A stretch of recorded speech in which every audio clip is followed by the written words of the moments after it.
leave on I'm gonna explain to Thursday. you in a little bit, and you don't understand. Trust me. You were off yesterday. You don't know the story. It's been a long week. Trust me. I got my own problems, man. I got my own PDF. problems. Trust me, it wasn't Get like that my problem. PowerPoint, he's real into it. I don't But know. it's been resolved. But still, trust me. I'll explain to you later. Is that what he teaches from? Haven't you learned how to know learn? I hate to say it, I've never Hey, asked. I didn't do Yeah, I that. will, because I need to catch him. I did not do that. You guys do like how George and I did. I call him, hey man, Done? you wanna hit the Do it? You wanna No? hit the bar? No, Okay. yes? Okay, let's go. I don't have that problem, that's what I did. Like y'all girls wanna make plans. Friday, we're gonna all do that. And they tell you on a Monday. I never heard anything about Friday. I was just giving an example, you know. You know what? I'm gonna drop it. I'm done. It's a wrap. Crying. Everything in the fire, man. Get better results. Sounds like a great way to roll if you don't wanna tell people you just don't wanna hang out with them. Well, I'm not busy, but I may have plans. no. You do anything? That's not how it Yes. works. No, that's it. That's not how it works. I call you around 5, hey man, what are you doing? Nothing. Do you wanna go to Buffalo Wild Wings? Do you wanna go to the bar? Yes? Yes, okay, let's go. If not, like, dude, I'm busy. Okay, see you later. See, that's the best way to go about this. Nobody has plans. Kinda out of my Nobody's being area stood up. expertise anymore with 2 kids in the house. Nobody's, but making plans with girls, Oh, you can always expect something to go wrong. 99% of the time. George and I, we make plans. We complete our mission every It is single what it time. is. It is what it is. Every single time. So these girls got involved. Communication just went to crap. I only have one person to communicate with. I can't help it, she dropped the call. Like I said, George, what do you do out there? I was ready to do something by 8:30 that night. And I got no one responding, so. Throw this off our game.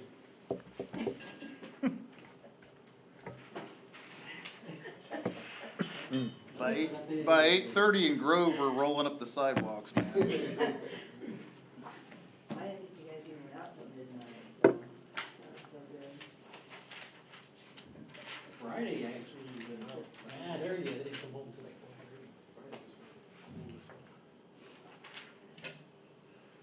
1:30. Yeah, my reward for not having the Saturday class is I get to get up at the crack of dawn and watch my 4th grader go get his ass beat in basketball every Saturday. That seems fun. It's fun, but it's frustrating. I think he feels. He don't care. As long as he's hanging with his friends, he don't care.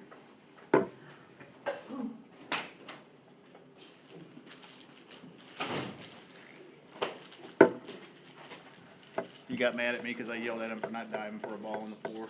Ah, he died for that. Damn Hmm? Died for that. Yep. You know, what's the point of yelling? I didn't Sure. when people start yelling. It's like, you play them, I'll say watch. I don't like your attitude. Yelling isn't good, it's only good. Printer out there jammed twice. Take a break, I'll have to do some more. Here it is.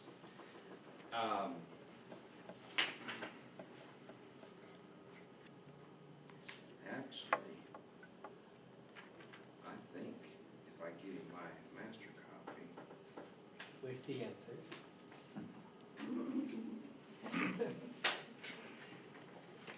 I think everybody will have. Let's just do that. Only one short, I was only 2 short.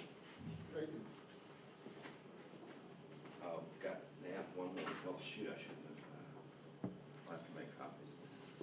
I do it in my office, that'd be easier.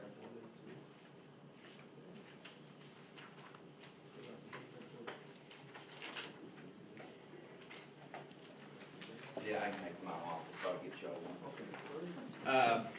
So look over that, right there, we'll start that on Thursday. that lab. Notice there's a part, really a part A and B. First part, perform a DC analysis of that circuit and put those voltages in that table like it says there in the instructions and the procedures. And then do a DC load line on it. And then include the work on the next 2 pages, and that constitutes for lab number 1. Lab number 2 should be newer stuff, so it's going to be your AC analysis. So starting the procedure, second procedure there, you should have, you're going to do an AC analysis in that circuit, which you provide those answers in tables 2 and 3. Okay? And then that you're going to move some capacitors around, and it tells, what I wrote down tells you exactly what you need to do. Move capacitor around, check the voltage out, measure the gain, and then do an AC load line analysis on those, what the answers were in table number 3. Okay? So just follow that. That's 2 labs in 1. So that is actually the only lab you got between now and the test, is that one. Okay. First test comes up pretty quick because it's really a review. It's 2 weeks from Yeah, so it comes up pretty quick, which you're looking at the test. That's what's on the test, is that stuff there. So you've got that. You've got what we covered on diodes.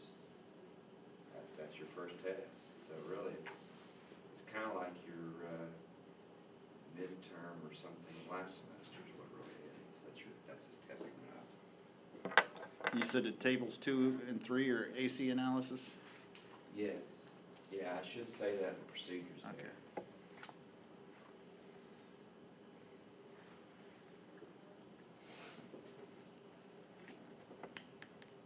So that's all we're doing on Thursday, so some of y'all could do this any place almost. Well, if you had a semi generators. At least you can do the DC anywhere. You can take your little voltmeter out and put it up, see what it does. Okay, questions on that?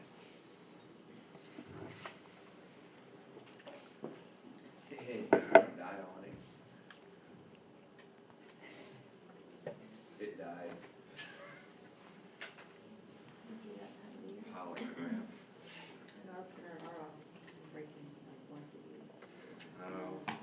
Thing is, they won't do anything until I call it in. So I got to call it in with the model number and all that stuff to get them to come out here and fix it. It's not like you can't come out and, don't you all do like a PM on it and just come out here once a day and put new paper in it or something instead of me having to call you.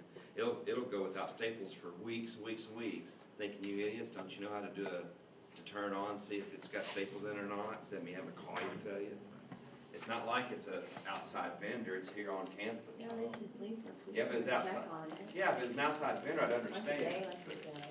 You're getting that many copiers to be worried about. Really? Okay, let's continue on with our analysis of transistors from last semester, but we're going to go ahead and add a few more new things to it because on the syllabus I want to cover more new stuff. So,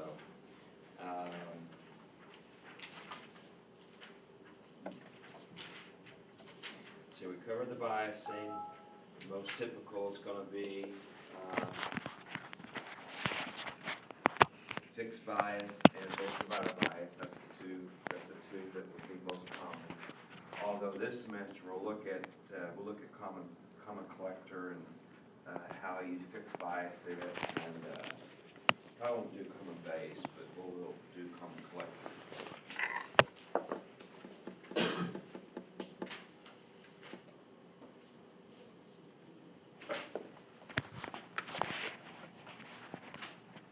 Okay, that takes chapter 6, cover the common emitter amplifier as far as AC now. All right, first up, this number here, remember we don't really care, 26 millivolt, pick what the resistance will be. Voltage drop in the circuit here, when the base, emitter, and in that leg drop, but you can measure the current. So here's how it works. If you take the emitter, so if you know the emitter current, for example, let's say it was 10 millivolts, constant at 26 millivolt will give you 2.6 ohms of little RE. That's all it is. You're going to need that. You're going to need that. We're going to refer to that as little RE prime. I like the prime since so little RE prime would be this internal resistance you cannot measure. You just calculate. So it's inside here.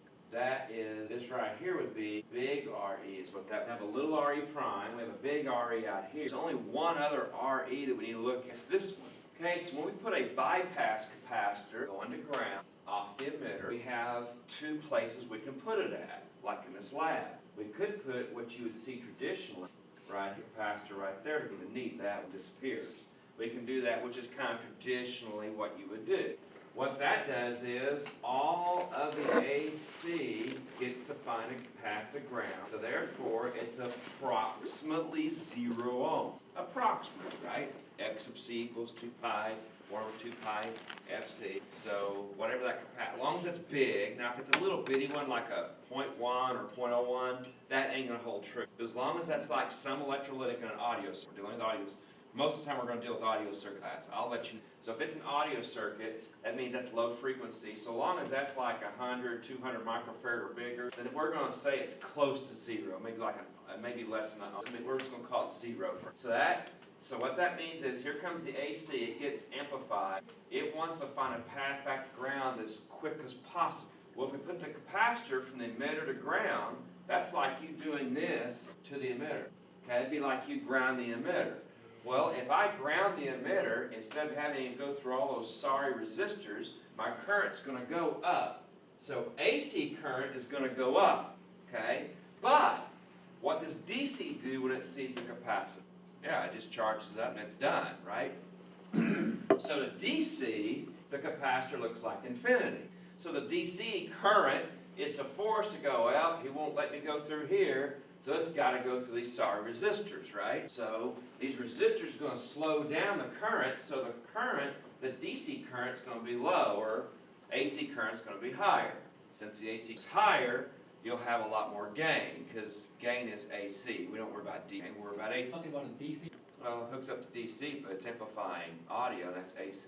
So AC circuit, you would have the bypass. If it's pure DC, you wouldn't even have bypass. You wouldn't even bother with it, it doesn't do no good. So if it's like a motor, like turning on and off a motor, you wouldn't have. But if it's turning on, if it's audio or, yeah, maybe if you had a high frequency switch, pulse a motor, you might have, but most of the time I just ground the emitter there. If I'm turning off a motor, I don't even have resistors. I just run the emitter right to ground. Let's talk about why is these resistors here in the first place? Maybe that's a better question, right? Why is the resistors there in the first place? Well, but if I didn't have the resistors there, I wouldn't worry about it. My gain would already be high. If I didn't have the resistors there, we don't have a problem. This capacitor is not needed if I did that, right? Think of a capacitor coming off there to go to ground. What'd that do? It didn't do anything, right? There's a short there. The emitter's already grounded. So why are we doing this? Well, we just answered it. It makes the AC gain go up. But by bypassing this to ground, it's just like you doing that. So here's the real question. Why are we just not doing that every time? Why are we doing that? To limit your... Yeah, but why am I worried about, I can limit the DC current with the resistor on top, the collector resistor. Why do that? It's for matching, input and output matching. The top one does the output, those bottom ones do the input. This affects input match. The top resistor, which we'll talk about here in a minute, affects output impedance. It's stability. That's the reason why we do this. It lowers the gain. It raises stability. This right here is not as stable by grounding that. In some circuit, DC, it won't make much difference. But in AC, that right there, doing this, will aid stability, adding stability. So biasing the transistor higher will add stability. Here you go. Here comes an impact. You already know that there can't 0.7, right? So when the signal gets above 0.7, what happens? You're overdriving the transistor. And besides that, the diode is not gonna let it go above 0.7, so just keep driving and driving and driving. So you don't have a lot of room for it to, you don't have room for let the signal coming in do its thing. You're gonna start clipping in the signal coming in. But, watch what happens here. Now, if I have 1 volt in the emitter and ground, and I still have my 0.7 from here to here, what's the voltage on the base now? 0.7 volt. Now, between there and ground, how much voltage do I got to play? 7 volt. See what it does by biasing up the resistor, biasing up the base. By biasing up the base, we allow the amplifier to be able to compensate for a bigger swing, a voltage swing on the input without clipping. Clipping in my term distortion. It'll clean it. It'll be cleaner. It'll be cleaner. Yeah, it'll be cleaner. So Yeah. when you bias it up, that helps. That. Oh. That's why we do it. It adds stability. Probably could have used another word there, but I like stability. Stability means it works better. But the drawback from stability is you usually lose some gain.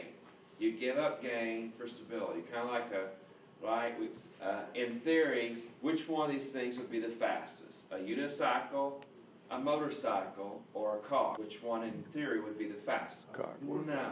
Motorcycle. No. Oh, The unicycle unicycle. would be the fastest. It's like Why would the unicycle be the fastest? less Be on drag. wheel. Less one wheel, the more wheels you have on the ground, therefore you're going to go slow. A motorcycle should be faster than a car, in theory. Yeah, factoring Don't out worry all about the that stuff. motor. Yeah. A motorcycle should be Well, faster I'm than a just car. thinking, you know, if it's a human, it's Not even like about humans, it's be remote control. It's your only The phone. unicycle will be faster than a motorcycle, and a motorcycle should be faster than a car. The car should be the slowest due to kind of like a tank, right? Now, they run slow anyway on purpose, but think about the friction there is for a tank.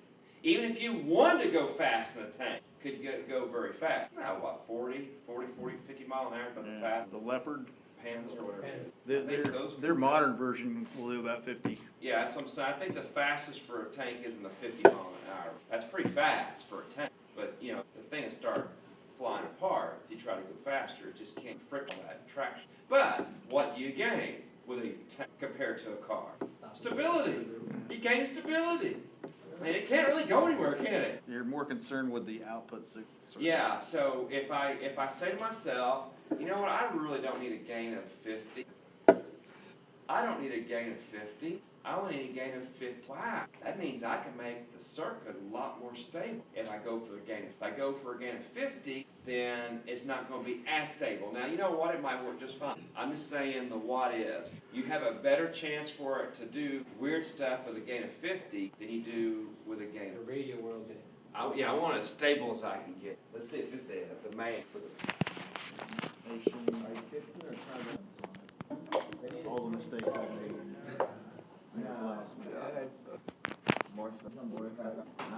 He's not a complainer. All right.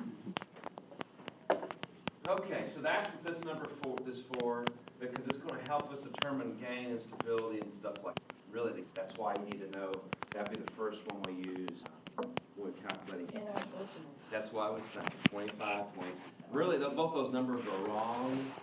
Okay, it's more like about 40, 35 to 40 if you want to get. Yeah, I do. It's all within the tolerance. I don't like you tend to find that the number 40 to 50 because this is ideal. It's never the resistance is never that low. It's probably about 4 ohms. Which would really put that closer to 40 to 50 millivolt. So it's really, in reality, when you all do this in life, you'll find out that the calculated gain is 100, measured gain may only say 75. Big discrepancy.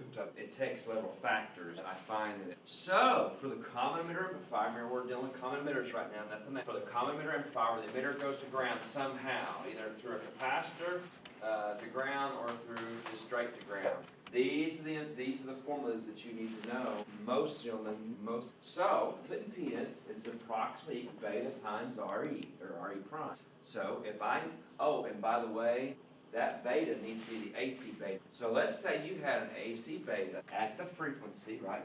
Oh, it's good to 100 megahertz, but it has a beta at 10 megahertz, let's say. So here you got a transistor that has a gain of 100 around this. You're using it, and you come over here, and you're gonna find out, wow, if I put 10 milliamps through it, What's my beta RE? 2.6 ohms, in theory, not reality. So 2.6 ohms times the beta of 100, which you gotta look, that's not even right either, most.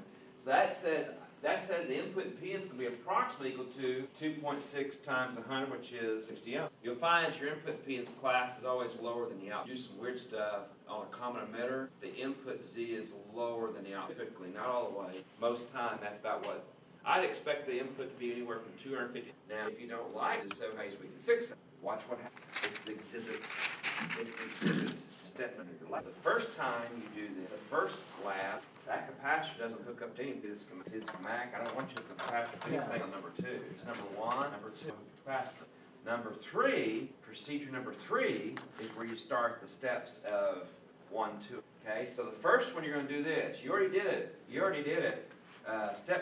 Procedure number 2 is leave that disconnected. You just do an AC analysis of what you see right there, what's on your page. Then in procedure number 3, if you look at step 1, first thing is I'm going to have you tie it over here at TP2, right?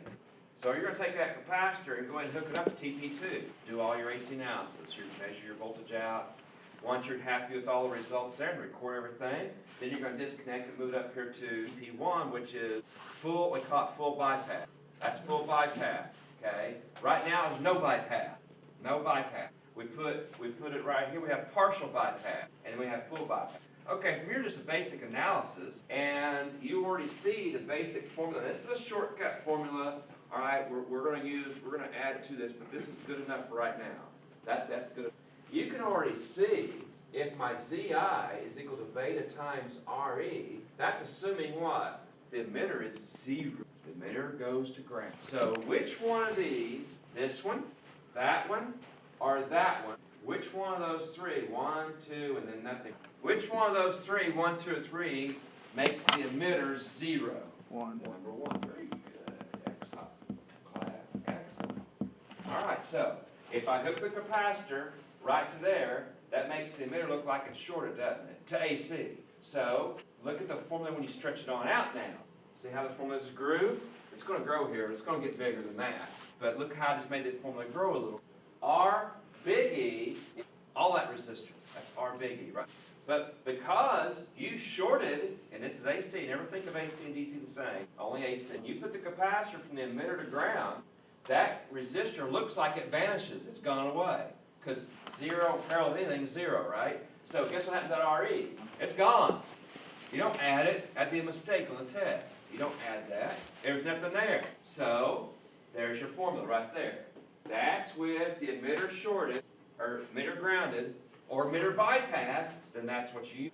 All right, now watch exhibit number 2. That would give us the most gain, by the way, to figure that out. That's going to give you most gain. Let's say your gain's super high, or you don't want your input impedance to be around, you want it a little higher. You do that, see? This gives you the best of both worlds. Let's make this top one 50 and the bottom one. Let's see what happens now. The bottom one's bypassed, but this one here is not. So this resistor is killing some of your AC gain. It's killing it because the AC's got to go through that 50 ohm resistor just like the DC current did. So the AC current and DC current. So we're gonna split these up in designation. That's anytime you're dealing with DC, everything's big letters, right? So this is going to stay big R, big E. It's still going to stay big R, big E. I want you to label that one now because it's got a new role. Before it was big R, big E, but now we're going to change. That becomes big R, little e. That's big R, little e, and that's just little re. Okay, so now you got three letters there. Little re, big R, little e, and big R, big E, because that's DC only. That's DC and Using the DC. no, we're still AC. AC? Yeah, I'm still going to label that Why? big R.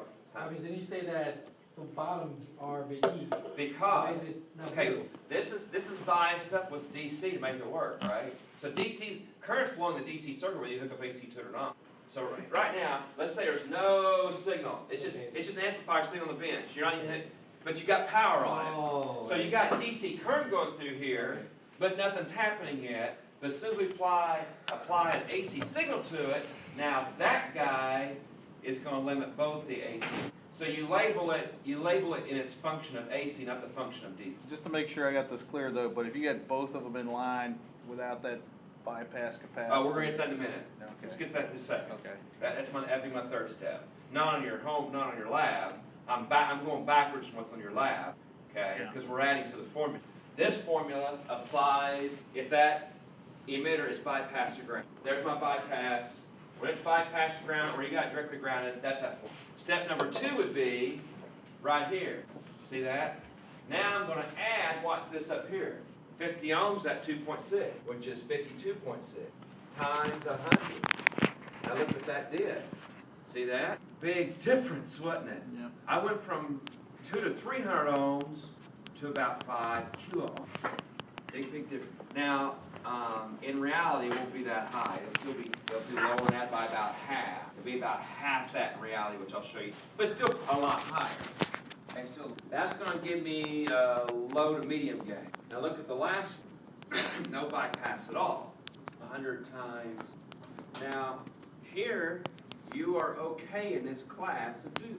I would have done it up there too already. But you're okay to do either one of the times to do this right here. I'm going to show you. Class, if that's only 2.6, and that's 50, and that's 50, well, of course that's up to 100. 2.6 of 100, very much. So guess what? You just do that. It'll be close enough on the test. Just do away with RE prime. So unless the emitter is fully bypassed, you can almost flip out that little RE prime, and you'll be close as anybody else. So really, the only time that you need to be, well, I want you to calculate RE prime, but when you finally do the whole problem, you might see that, oh, that emitter is not fully bypassed. There might be a stabilizing resistor there. This one here's the this one's called the stabilizing resistor right here. That one there's just a normal bypass. That's if I didn't need it, then I would just put a 100 ohm in there, right? If I didn't need a stabilizing resistor to do this, right? Yeah, that's what I would have done if I was going to either do this. If I was going to do that, why have 2 resistors? I just use 1 resistor. Or if I was going to do that with no capacitor at all, then if I'm going to use 2 resistors, there's a reason. The top one will be a stabilizing, the bottom will be just standard. So that's going to run the impedance. This right here has very low gain. So I'm going to jump to that right there. Jump to, well, the output impedance is basically equal to what? RC. That's your output. So let's say you picked let's say you had 1,000 ohms or you got a 1K. Guess what my Z out is equal approximately? 1K. That's how you do it. That's the transistor's impedance. Great question. Did you hear what he said? The internals to the transistor is near infinity. It's really not. It's probably like a megohm or something. But what did we just say about the emitter the internal emitter resistance? You can kind of like ignore it if what? You didn't have anything bypassed here. Now watch this. If this internal here, let's even give it a 100K. Let's call it 100K. All right. So let's say there's 100K of RO. RO would be my RE prime here. RO is the collector side of the emitter side. You see what I'm saying? So draw a line. That side is little RE prime. This side would be little RO prime. See, we hardly ever talk about RO. I'm going to show you why. If RO is as low as 100K, which I doubt, I bet it's higher than that. Let's just say it's 100K. I'm going to prove a point. Let's say it's 100K. Normally, your resistors up here in the 1 to 10K range. Never, very seldom much over 10K. It's probably 1 to 10K, maybe even low. So let's say that resistor's 1K, which is kind of typical. 1K's there. 1K, 2K, really nothing about it. Well, if that is from there to there, then it looks like a what? It looks like a shunt going to ground of 100K. Now, if that's 100K in parallel with 1K, what's the ratio? More than 10 to 1, right? About 100 to 1. What did we just say here? If the ratio was much above 20, 30 to 1, what am I going to do? Flip it out. If I'm going to flip it out, what can I say? The output impedance approximately equals RC. That's why. If you don't believe me, just go through this right here. There you go. 100 times 1 divided by 101. You'll see that it has very little effect. So when you see that, that just means this is the transistor model. That just means that the internal impedance of the transistor on the collector side is kind of high. The impedance on the emitter side is fairly low. So let's skip that. Let's go to that. So let's go back to our 1K up here. So we got a 1K up here, and let's stick to the 100 ohm down there. All right. And like right now, let's go back to our 250s. We still got 100. Nothing's schematically. Okay, so we got 250. All right, if I do this right here, RL over RE, what do we have up here?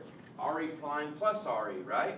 So the top is a 1K, right here, because 1K by itself. We don't worry about the transistors and P, just use RC. So RC is 1K. So 1K goes on top to find AB. Remember, A is gain. And the bottom is 100 plus the 2.5, which I'm not even going to bother with.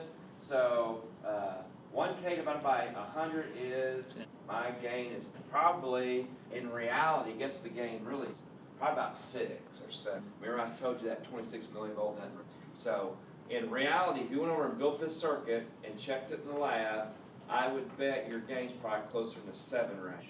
I always think about that. You will not have over a gain of 10. It'll be between 5 and 10, probably closer to 10, okay? So when you do it in the lab, you go, this thing ain't adding up. Well, it probably won't add up. You just need to realize the difference between your lab analysis and your math analysis will be a little skewed. The volt DC should be right on the money. AC is where things start kind of, you can't account for all the. Now let's bypass. Let's put a capacitor right there to ground. Guess what happens? That drops to what? 50. Now my gain is 20. It's going to be less than 20. It's going to be probably about 18 or 17. Now, let's bypass both of them. Now, we can't have 0 there because that'd be infinity gain, right? That's where you got to go back and do beta times RE. And earlier we calculated 2.6 times beta. So that's what? 6 is RE. No, there's another formula. So 1K divided by 2.6, what's that gain? Yeah, and what will it be in reality? About half of that. As you go up in gain, the number, the difference between the two gets worse and worse and worse. So I would bet that if you built this in a lab, your gain ain't over in reality, but it calculates a whole lot more. So kind of keep that in mind when you go build this stuff in the lab, and as the circuit's gain is supposed to be going up, it will go up, but it ain't going to go up as fast as you think it is. It's actually going to do, it's going to have like Moore's Law, the opposite of Moore's Law. So it's going to look like this. Instead of it being linear, it's going to do this. Okay, it's not going. The gain will not go up the same rate because there's other gain of it. Well, 1K divided by 2.60. 384. Yeah. So in reality, it probably won't be over 100. But I usually about half. Right. I've seen 150 to 200. Never. Ooh. Right. What can we draw from all? What if I want more gain? What would I do? In other words, I got the bypass capacitor there. Everything's set up as most as I can get it. From what you see right now, what is the most easiest way to get more gain? A low resistance value on your emitter. Yes, I can lower it, but that's great. I can do that, but what if I already have a bypass capacitor? Change the resistor at the top, the 1K. Ooh, I could raise it or lower it. Raise it. Yeah. If this went to 2K, what's 2K divided by 2 points? I just doubled it. Now, something else is going to happen. What else happened? This is what I was thinking about before. I would have done something else. You do that, you mess with the bottom and No, we can make it. you can, but it's not stable as it is though. No, but I can add a little bit of resistance in here and get some stability. I think you'd have to change it. Yeah, I'll have to change it. But look here, if I raise this or raise or lower that. Lower. How would I lower that? Run or current. See that? So if I can run more current and raise that resistance, now something's not given here, right? If I raise resistance, what happens to current? It goes down. So if y'all raise this to 2K, what's going to happen to that bottom resistor? I'm sorry. You raise this to 2K, that's going to cause that to go down. Going down is going to make that go up. If that goes up, guess what? You just killed your net effect. That's what I was wanting to get to. So how can I raise current and raise that resistance at the same time? Only one thing left. Run voltage. So if I run a higher voltage, I can increase gain and put more power. That makes a lot of sense. Because P equals what? E squared over R, right? So if I run more voltage, I can get more power out. Now you know why people like to run vacuum tubes has some advantages. So we run such high voltages. If we run high voltages, we have higher impedance. So we have real good voltage. Is there a protection there? I mean, wait, if you raise the voltage, do you have to change anything else in there? Yeah, you redesign the circuit for the higher operating voltage. But transistor won't know. As long as you got protected, you're within its range. Let's say for like a 2-inch 22-inch, I think it can take 30 volts, maybe even higher. I think it can take over 30 volts. So as long as I make sure there's not more than 30 volts peak to peak going through it, then I'll be okay. So that means I just run the bias up. Run 24 volts up here for VCC. Midpoint bias, I put what? 12 volts from the collector to the emitter. That'd be midpoint bias now. That's well within the range of that 22. The reason why we do it, because we don't have 24 volts. We only have 12 volts. So you're limited on your voltage swing. But if I run the amplifier at higher voltages, I'm not limited as much in my voltage swing, so I can get a lot more power out and have better linearity with higher voltages. Right now, the trend classes run higher voltages on everything. That's a trend that's happening. I got in my first ship some part from across the pond.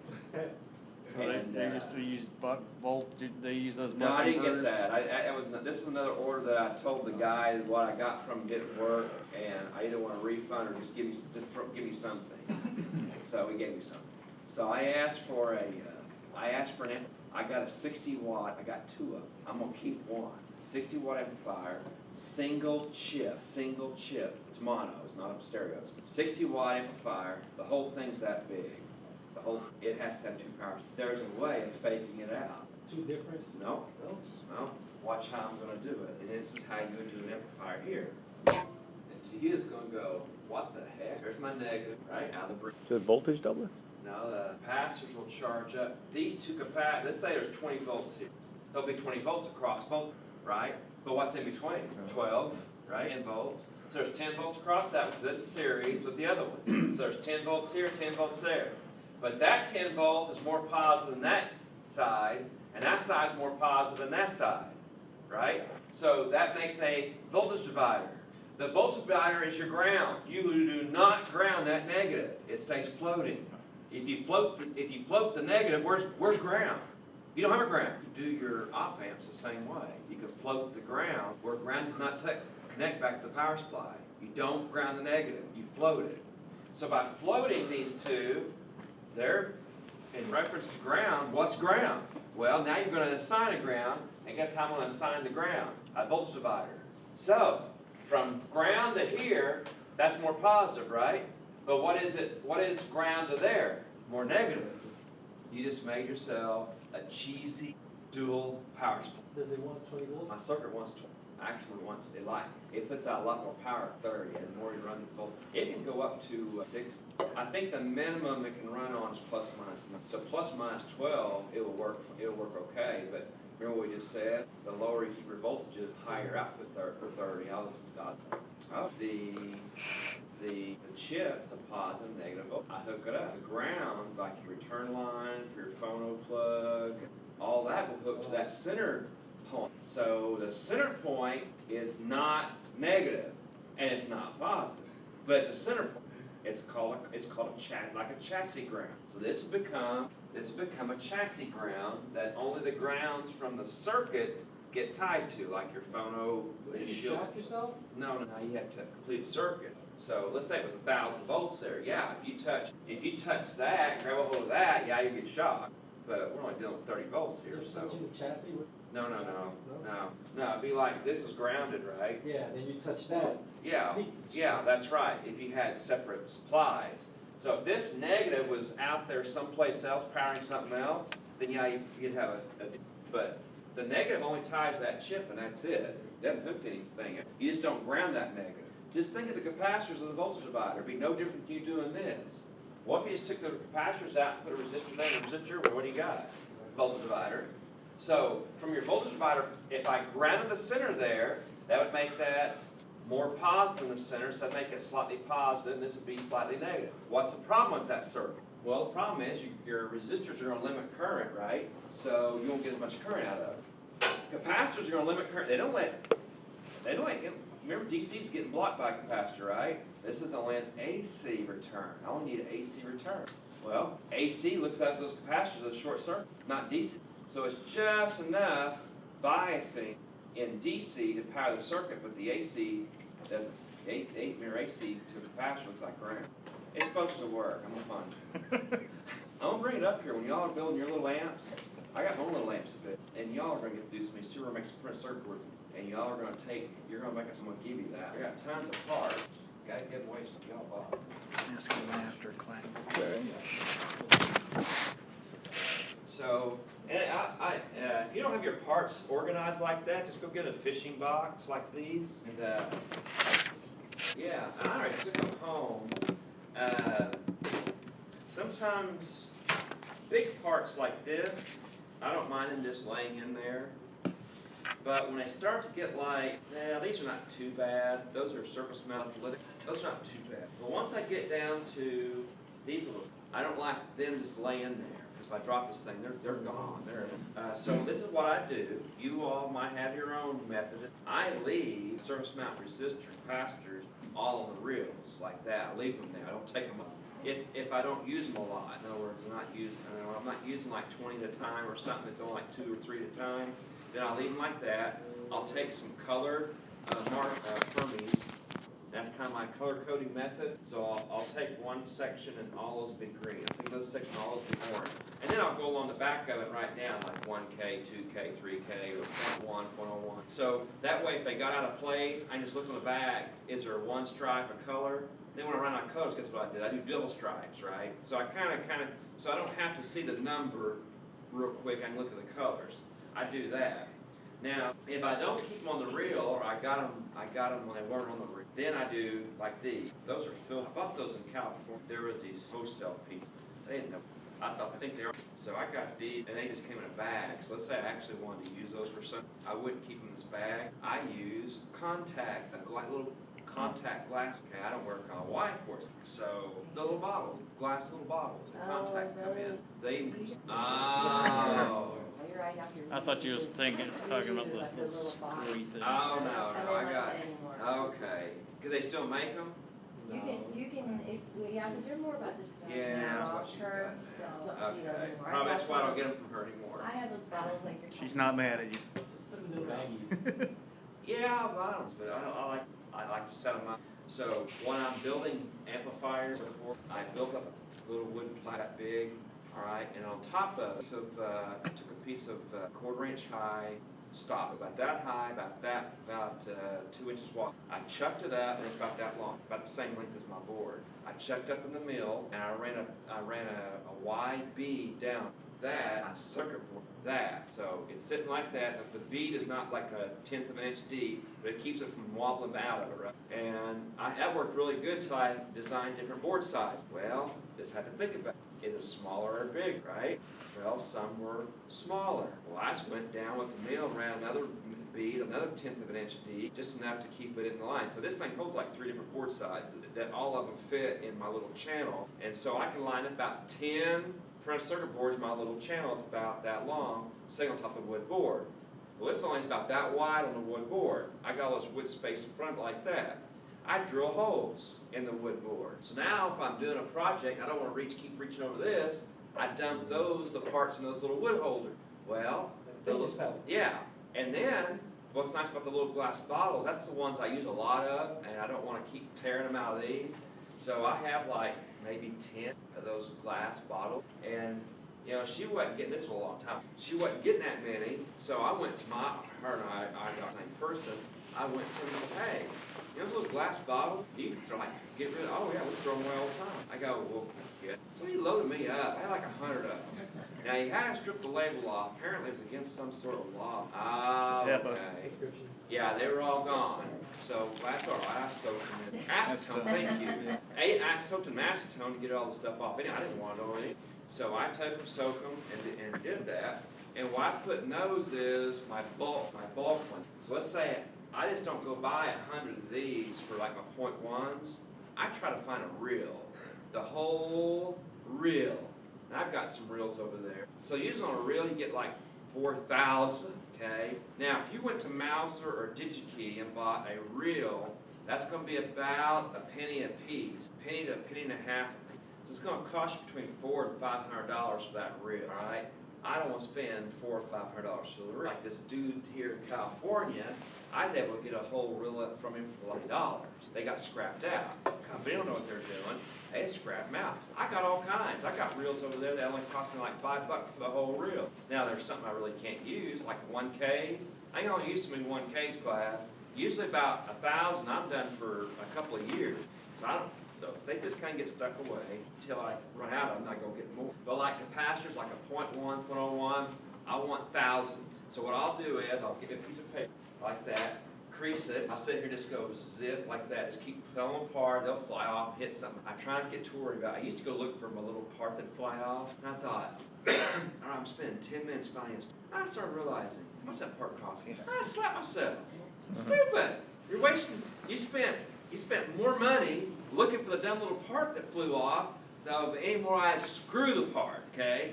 I don't get false in my life. I either flip it off anyway now. So I just, you gotta take charge. You can't let the little part get you, right? So I start flipping these things off, and now I got a whole pile on a sheet. I take my crease, I pour it in those little eyeglass until I fill it up. And it's usually about 300 or 400. But that way, I got my little tweezers to reach in there and grab them out instead of having a dink with pulling these apart. Because when I pull these apart, I usually get one flies off, and I gotta go find it. So it's nicer to have them in a bottle, but that would, my bottle chest would take up the whole thing if I did that. It's easier to keep them at this until I need it. It's like, but if it's a whole bunch, then a bottle. And they're mostly all surface mount. Big lead just stay out like that. You know, they're all right. The little surface mounts.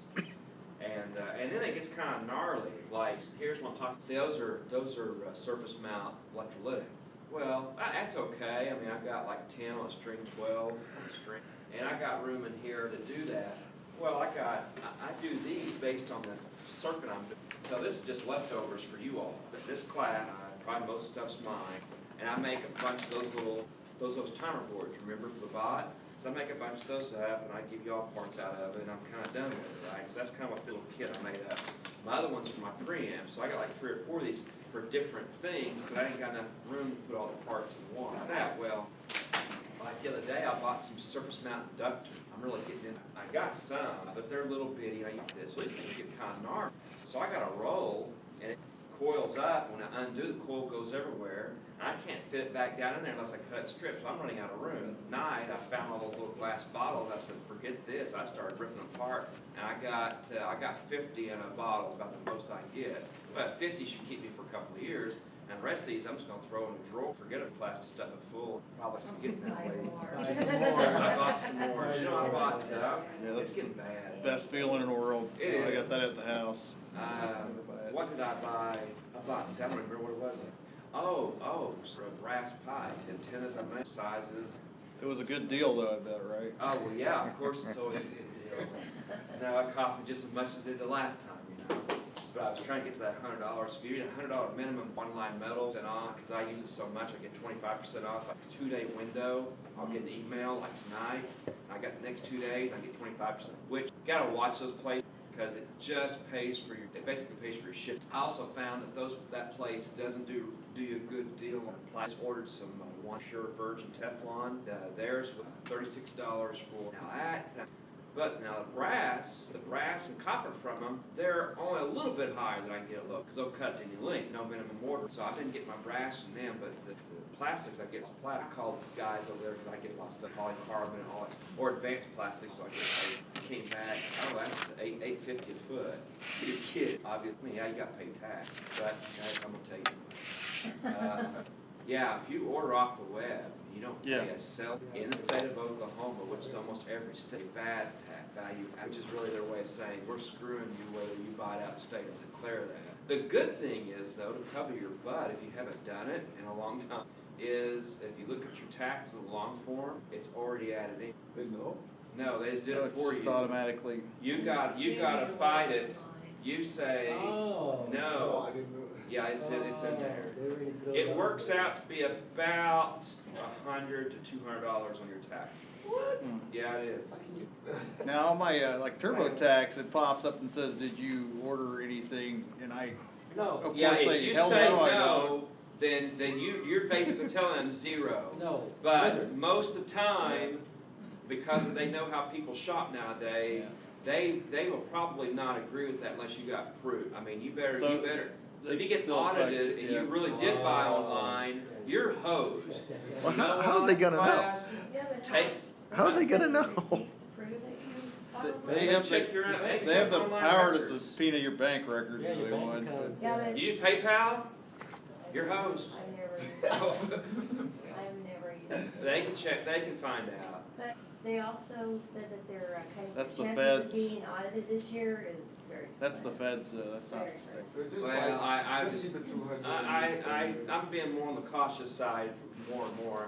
I used to not care 20 years ago. 10 years ago, I started caring a little bit. Now I care a little bit more. So it's just when you got more to lose, you should care more, If right? you're someone who's not buying online, okay, that's cool. Yeah, here's my I don't buy logic. online. I buy online more now than I used to. My logic is if you're a heavy purchaser or you run a business, you're gonna get audited. I run a business, Yeah. and I buy a lot online. I mean, I used to be a devout Radio Shack goer. Don't get me wrong. I went to Radio Shack and buy parts and all that stuff in the 70s and 80s. But I'm carrying what I need and have a good selection. These places like Mauser and Ditko, those are the three I use a lot. They started showing up, and I used to feel bad. Are they like excess No, companies? Radio Shack can't touch what these. You want a Yeah. part, Yeah. they have a part. I mean, No, but that's normally how happy you feel with the idea and making. Radio it Shack's more better. retail stuff. They didn't get into. They didn't have people. They didn't hire people that knew they were their part. They go, oh, it's on the shelf down there someplace. I mean, that's their. Yeah, They weren't that is weren't true. parts They're people. annoying just to walk in and But say a hi. lot of what they were geared towards was consumer stuff anyhow, Right, so exactly. once But in the it 70s, it went wasn't that away, way. You can go and buy kits. You could buy. It was half electronics, like for us Yeah. techies. And the other half was maybe some stereos and Yeah, little they fish didn't- finders, or they you didn't know. really I do kind of that vaguely stuff remember until when it was the still that 90s. way. That's what- When they came out with the Trash 80, when they came out with the TRS 80 computer, that's what started, and I'm not saying it wasn't a good idea, it made them a lot of money for about 5 years. But when the PC started coming down, why would you go out and buy a Trash 80, right? It can't compete. So they tried to compete for a while there in the late 80s, and they were getting eaten up. Well, the rest of their profit, just I think after that, it just kind of, because people stopped thinking about Radio Shack, about building stuff, they thought about more about computers and maybe cell phones and things like that, and game, and they lost their base. Well, I mean, if they're trying now. I mean, they sell Arduinos. Y'all know that? Yeah. I mean, they're trying, but I've kind of already went away. You I would, know on 71st Street's everything have. They're closing Really? stores. The Yeah, one- they are. Like I forget how Yeah, I many saw that thousands of sign. stores. There's The somebody one from standing here. outside with a sign telling. Where people at? to The stop. one in 71st and, Really? yeah. And there was, even on Everything's 71st all- Street. I'm there gonna go was- in there and look at it. I can get an I don't Arduino think so. for half. I'll take it. Well, even there with Marshmallow and Hill. That one too? There was jumping around Yeah. the signs. I'll go check them out. Now they could just not take that merchandise, put it in the stores. So probably the stuff that's in there is probably not stuff you I'll get. take a big bird board. Yeah. probably depends if they're franchisees or companies. Yeah, the one in Sand Springs was individually owned. I know that's one. I worked for one for 2 of them, part time at night, and I worked for the one over at 31st and it's not there anymore. 31st and Sheridan. Used to be one in there. Is that I just want to work money, Christmas money. I'd start November 20th and work till December. Made good money for that one. Yeah. And then you got what we call spiff. If you were there and something didn't sell so many days, it was on sale, just continue it. The backside of it, as an employee, you got it for half of whatever it was on sale. So, yeah, I still got a stereo at home. Realistic something. The tuners went out on it, the amps. But yeah, when you all build your little parts up, you can buy the stuff online and do okay. You're gonna pay more for it locally, but I'd check on eBay. That's where I've been buying my rolls of inductors at, is on eBay. And, this last roll I got the original equipment manufacturer's called Coilcraft. It's a Coilcraft inductor. On the Coilcraft website, it was like an inductor for 15 cents a piece. I'm sorry, I'm paying 15 cents a piece. Now, at the end of the year, I don't mind telling the government, yeah, I spent $500-600 online. Now, it's not a case of where you just take the flat fee and then you're No, good. you You got a gotta flat fee, I'm declaring all of it. you gotta yeah. account for all of it. That way, if I get audited, at least that's an order, you know, then you gotta fight for the rest of the stuff. But, you know, you just gotta watch getting audited, you just don't give them an avenue. Yeah. I mean, you cover most of your bases. Then if you forget, you didn't claim this little 100 here, this little 500 there, go ahead and sue me. I'll pay you the penalty. But if it's a biggie, like 2 or 3 grand online, that's 20%? You should be able to write that off as part of your business expense anyhow, I would think. You don't count the tax off as a bit. It's not like state tax where you can. No. No, you gotta have, yeah. What's the name of your company? No, that's the truth. Okay, let's go to the, so does that help everybody on how you should do your parts? So, lots of places to look for parts. Don't be afraid to use surface mount. I like surface mount. I like surface mount. Now, if I was making a kit for somebody, it's easier to sell you a kit with lead-in, because kids can do the lead-in stuff, but surface mount takes more art to solder it down and not make it. But I like it. I love it. Huh? Do you also sell kit? I try not to, but if I do, I usually just do them at. The last kit I made for a group, I made $5 a kit. So I sold it for $50. It cost me $45. That didn't pay for my. You know how much time it took to kit the kit? Hours to kit the kit. To mark all the little color code, all the little components. I said after that, I made a run of 50 of those. After that, I swore I'd never do that again. That was a humanitarian effort. That's what that was. And y'all don't get to count time off on taxes. See? Okay, there's the input. The P is kind of modified. That's for common collector. You don't need to memorize these. We won't use these. Just use the ones we did for the common emitter. You know, this is an open book test, or what do we say? The first one's going to have a note page, but after that, it's going to be what? Open book, open note. So note page, not 3x5. Huh? Note page, not 3x5. Okay. Yeah, it's a piece of paper. Yeah, I wasn't here, so that's why. Yeah, it's, in this class, it's a piece of paper for the first one. And then That's open book. So by the time you get to these, you just use your book. Okay, this I'm not so interested in you memorizing. This is your, okay. When I talk about an amplifier, we talk about its perimeters, and there's lots of different perimeters. One of them is called H perimeter, the other one's called Y perimeters, and the other one's called S perimeter. Y and H have some similarities, S is totally different. This deals with the transistors, so that's what we call a transistor model.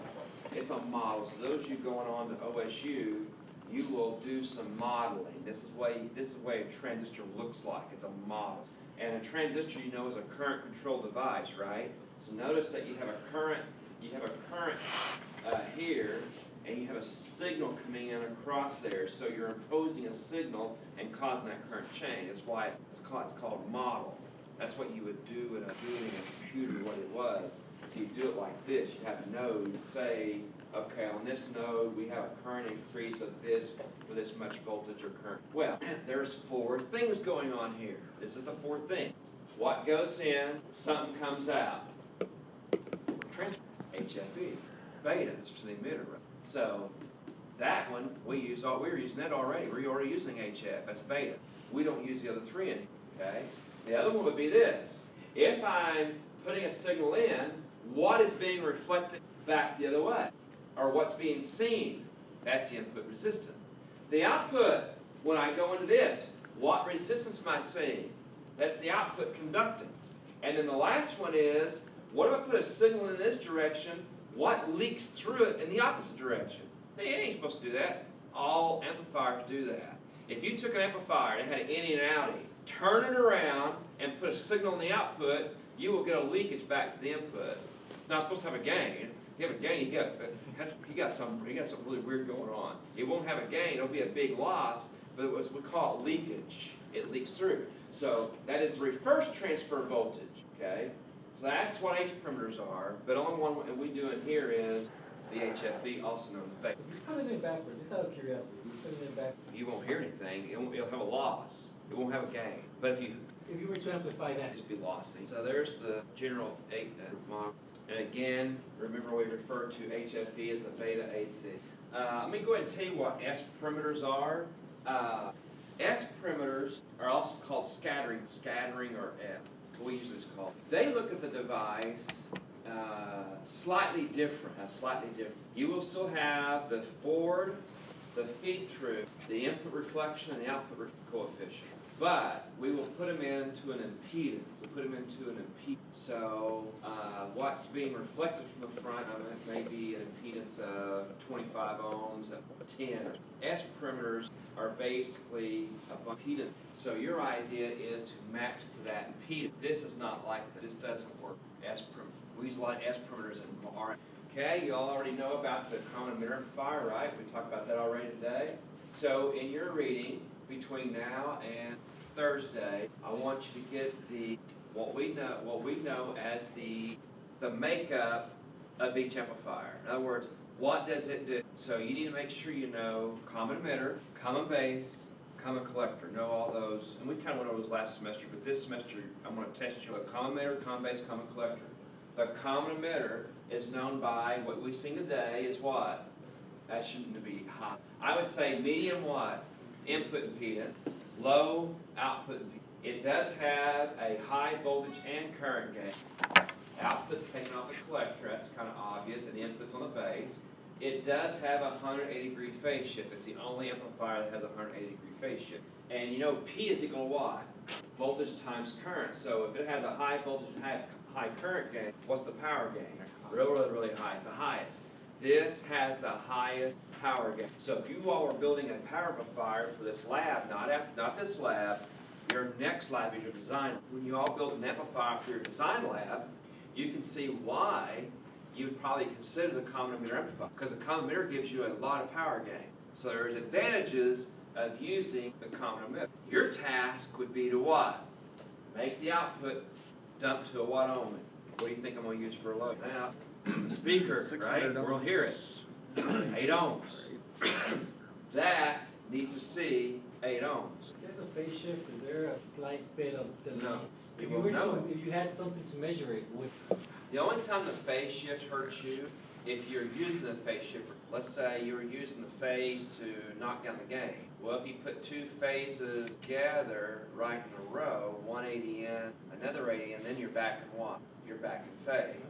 So if that was driving something like you were broadcasting to the telephone, if it kept adding, then it'll go into oscillation. So, but if I wanted to get rid of that, I on purposely would use some phase shift to knock that down. Push-pull amplifiers or something we can do to knock that down. 2 transistors, you on purposely run a small resistor there. What that will do is that will feed that 180 back on there. That will kill some of the gain. So what you do is you do enough of it to get rid of the oscillation and not kill the good gain. So remember, we sacrifice gain for what? Stability.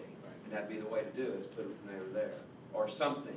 I put a little bitty capacitor from there to there in RF circuit. Because as frequency goes up, what's X sub C goes down. So as you go higher and higher in frequency, guess what's feeding back over to here? The output back to the input. How many degrees out of phase is it? 180. So guess what? My signal, it drops. So where it starts trying to oscillate at, it's also the gain is starting to drop, so it quenches the oscillation. Okay, so those in your book, that's chapter, that's partly 6 and partly 7.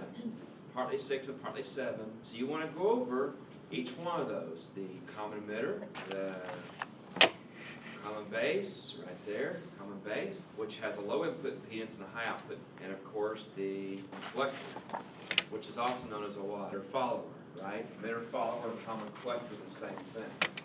I like the emitter follower. It automatically gives you a low output. It's a low output impedance, high input. But does it have a voltage gain or a current? Gives you a good current. You what? No voltage. Has a gain of. So what goes in comes out. 2 volts in, 2 volts comes out, or a little less. But you gain a lot of current. On current, which your speaker wants what? Current, because it's low impedance. Low impedance wants current. So this one does pretty good. It's not real efficient though. It will get hot. And we won't get into efficiency so much this test. And the second test, y'all's second section, when we get into the amplifier, we'll get into efficiency. 2 volts in, 2 volts out, high current. Okay, let's say the 2 volts that you had was off the guitar. Not a lot of current there. If there's 2 volts on the oscilloscope, as soon as you hook a load there, guess what happens at 2 volts? It goes down real low, right? Because we would call it probably like a 600 ohm impedance. So you take a 600 ohm impedance and hook it to an 8 ohm speaker, it's gonna take it from that big all the way down to like that big. You go, I'm losing my signal. You have 2 options. You either run the 600 ohm 2 volt peak to peak signal to an amp, like a big amp, run it on up to, let's say, 30 volts, and then let it squish it back down. Or you can take the 600 ohm 2 volt peak to peak and run in that amplifier. Now, you didn't gain any 2 volt, but you didn't lose your 2 volt. Because as soon as you hook that to a load, the input's going to stay this big, the output's going to go that big. So remember, before the output was going like that, now it's going to stay there. So did you gain anything? Technically, no. But did it not amplify? It amplified. It maintained, which means it amplified, because you went from there to there, back up to here. So technically, it is an amplifier. It's just not a what? Power amplifier. There's only one true power amplifier, and that's the common emitter. The common emitter is the only true power amplifier. All the rest of them are types of amplifier. That is a type of amplifier. That's like an impedance matching amplifier. It's to get because the input impedance, this guy is like 10K or something, right? So you hook your 600 ohm guitar amp up to this. Well, this input impedance is so high, your guitar amp goes, man, it feels good. I'm not getting loaded down, right? So if you say you had 2 volts peak to peak, it doesn't drop. It kind of stays close to 2 volts peak to peak because it thinks it's not hooked to anything. See that? This amp blinds you from the load, right? This amp is like a buffer. Remember, we used the term buffer before. We will at RF class. We use a lot in RF. That's a buffer amplifier. So this side is happy-go-lucky. It doesn't change. It's going to say, okay, I'm going to take whatever voltage you give me. I'm going to hide you from this high current over here so you don't drop. So this over here stays at 2 volts, and it's just going to maintain the 2 volts out here. So you did gain something. You gained impedance match, so you could hide more current. No, you didn't gain power. Well, does this push the speaker? It pushes the speaker really, really good now. Without this amp, your 2 volts at 600 ohms, as soon as you hook it to an 8 ohm speaker, it's gone. It won't power anything. So this acts as a buffer. It protects that side from that side, and you get current gain. You just don't get voltage. So you need to really think of the emitter follower, the common emitter, like a buffer amplifier. That's kind of what it really is. It's more of a buffer. It separates 2 sides, and it gives you something. It gives you current gain. The common base is just the opposite. The common base takes a low impedance and drives a high impedance, which is kind of weird. But you might use it on a tube amp, see? Because a tube amp might want high impedance, right? Well, what happens if I have a low current, a low voltage, high current source? I have a low voltage, high current source, right? Now watch this. Let's say that was 2 volts, but let's say it's like 5 amps. It can handle 5 amps. I could have hooked it directly up to the 8 ohm speaker. See? I could have done that. So this amplifier didn't do me any good now because I had a low impedance driving it. It didn't do me no good. I could have hooked directly up. Now let's go the other way around. Let's say my load is 10K. Let's say my load is 10 kilo. Okay, and I'll give you an example of what that would be. That would be like a thermostat or something. I was trying to turn on a thermostat. And the thermostat had a high impedance. Okay, so out here is a low impedance, 2 volts. The thermostat wants a high impedance, let's say at 30 volts. 2 volts in, 2 volts out. He didn't get anything. But if I use a common base amplifier, 2 volts in will give me 30 volts out. The common base is a what? It's a voltage multiplier. This is a current multiplier. The common base is a voltage amplifier. And you can tell nowadays why we don't use common bases. I mean, we don't use it.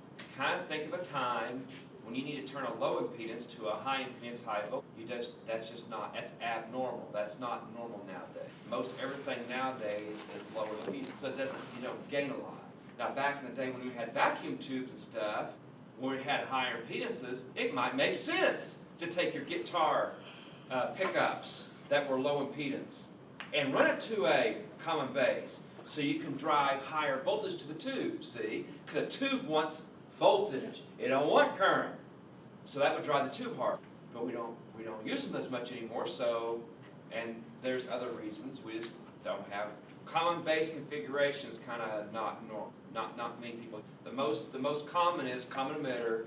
Like 90% of all circuits are common emitter. Then emitter follower would be like the other 9%, and then 1% would be common base. That's kind Okay, one's voltage gain and the other current gain. Yes. Collector emitter. Common collector. Common collector is Common collector is current gain. No, the CE, That's common emitter. common emitter, so That's- that's. That's both. That has voltage and current gain. So therefore, it has a huge power. These only have medium power gain. They're medium. So they don't have, it's not high. This is a medium power. Because if I have a voltage gain of 1, I have a power gain of 50. 50 times 1 is 50. So it has a power gain of 50. Now let's say a common emitter amplifier. Let's say it has a voltage gain of 20 and a current gain of 20.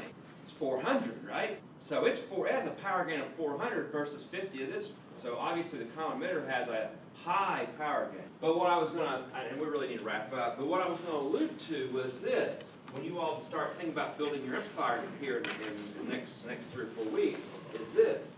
If the common emitter has this great power gain, and you've got this 1 kilo ohm resistor there, how are you gonna take that 1 kilo ohm and drive a what? An 8 ohm speaker? You're gonna have to run a buck. Or do this. Build a resistor that matches the impedance. What's wrong with this circuit? What happens when I lower the resistance? What's gonna go up? Current's gonna go up. Current's gonna go up. This thing's gonna run hot. It's gonna run hot as snot. As running a fever snot. Okay. Not a good idea. Only a young, educated pup would do this. So don't do this. This is your last resort. This is the one that got drunk the whole month of February and came into class like an hour ago and wanted to enter something. I'll mentally note that. Which will not get you a very good grade. Can only hope. What's that do? Matching. Matching impedance. And what is the losses of the transformer compared to the resistor? They're pretty horrible. Pretty small. In other words, a transfer considered to be lossless. Or it's low losses, all right? It's not loss. It's low losses. But it shouldn't get hot. The resistor will get hot. This is like light years, speed ahead of the other one. This will get you a 20 to 25 efficiency rating. Guess what the resistor would have got you? 3 to 5%, not over 5. Light years. Do you have any like distortion or phase shift You issues? can, remember back in AC, we didn't really talk about it. It was called those B&H curves and transformation, blah, blah, blah, blah, blah. Unless you're in England. If you do hit too much current through it, you will saturate the core, which will give you clipping. But I think at the current that you all are going to be running here in the lab, even those little bitty transformers are like that big, audio transform, we'll talk more about transformers and which ones to use. See you all. Remember, Thursday is labs. You come in, all you're doing is lab. There is no lecture. No lecture on Thursday. Zippo. Okay? We'll lecture again a week from now.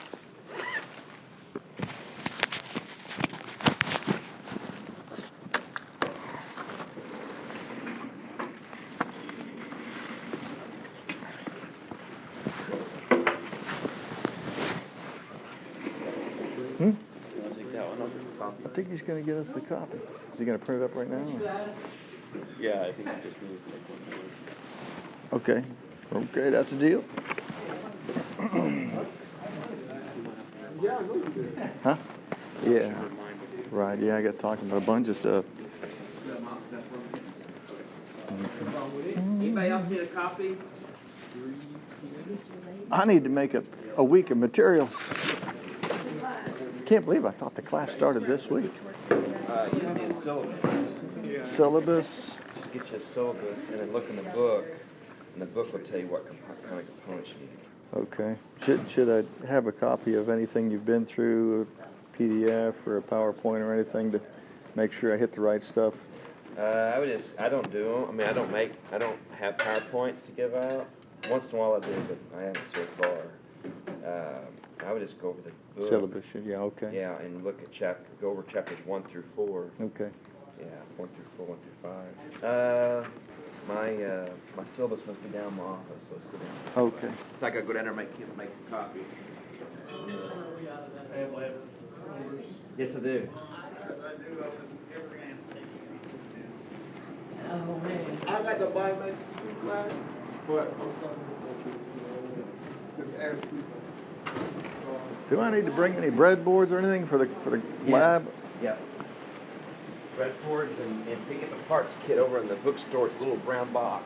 Oh, okay. Is the bookstore open right now? I think they close at 7. Oh, So. well, it's pretty soon here.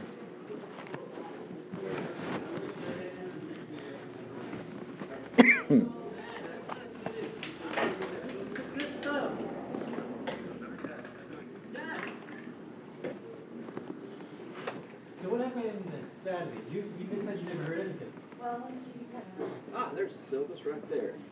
Okay, there's that. All righty. And I'll That tells pick you up everything the, there to give. okay, I'll pick that up at the bookstore. We should be good? Yep. All right, thanks very much. Where did that come in at?